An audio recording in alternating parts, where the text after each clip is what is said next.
آپ کو کسی امام پر اعتراض ہے کہ اس میں کوئی شرعی عیب ہے، تو بڑے بڑے جامعات اور مدارس موجود ہیں، علماء موجود ہیں، بنوری ٹاؤن میں آپ چلے جائیں، دارالعلوم میں آپ چلے جائیں، علماء کے سامنے بات رکھیں کہ فلاں امام کے اندر یہ شرعی عیب ہے، کیا اس کے پیچھے نماز ہوتی ہے یا نہیں ہوتی؟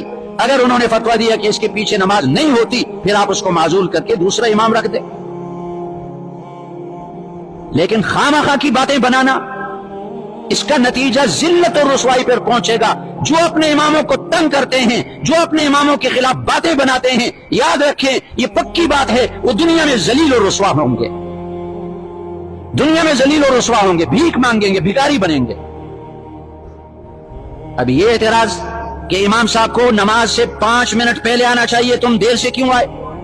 تم نے 5 منٹ پہلے آنا چاہیے، اس طرح کی باتیں امام کے خلاف بناتے ہیں۔ فلاں امام صاحب کی آواز اچھی نہیں ہے، بھئی قرآن تو صحیح پڑھتا ہے، تمہیں آواز سے کیا فکر؟ اور فلاں امام ایسا ہے، فلاں امام ایسا ہے، ایسی باتیں اس کے طرف منسوب کرتے ہیں۔ میں نے خود سنی ہے کہ امام صاحب مسجد میں جو داخل ہوتے ہیں تو اپنے جوتے جھاڑتے نہیں ہیں، اب یہ کوئی عیب ہے؟ بھئی اگر پاک زمین پر آیا تو جوتے جھاڑنے کی کیا ضرورت ہے؟ تو چونکہ میں مجبور ہوا ہوں اور میں نے اس میٹروول کے 4 مسجدوں کے اماموں کے حالات سنے، انہوں نے خود بتائے معمولی بانوں پر کمیٹی والے ان کو تنگ کرتے ہیں، مقتدی ان کے خلاف باتیں بناتے ہیں، تو ان کا انجام بالکل ایسا ہی ہوگا جیسے سعد ابن ابی وقاص رضی اللہ عنہ پر کہ الزام لگانے والے وہ ذلیل ہوئے، وہ رسوا ہوئے۔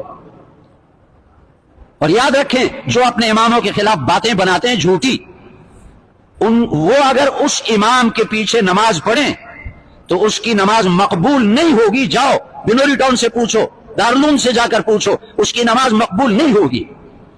بعض ضدی قسم کے مقتدی ہوتے ہیں اور وہ کہتے ہیں ہم اپنے امام کے خلاف باتیں بھی کریں گے، نماز بھی پڑھیں گے اس کے پیچھے۔ کون ہے جو ہمیں نماز سے روکتا ہے؟ بھائی تمہاری نماز سے فرض تو ادا ہو جائے گا، فرض ادا ہو جائے گا، لیکن نماز مقبول نہیں ہوگی اور اس نماز پر اجر و ثواب مرتب نہیں ہوگا، اور جو دنیا میں ذلت اٹھانی پڑے گی وہ الگ ہے۔ عجیب عجیب اعتراضات ہوتے ہیں۔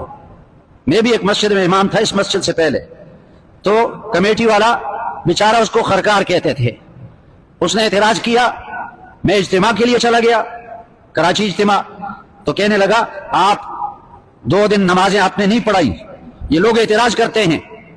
میں نے کہا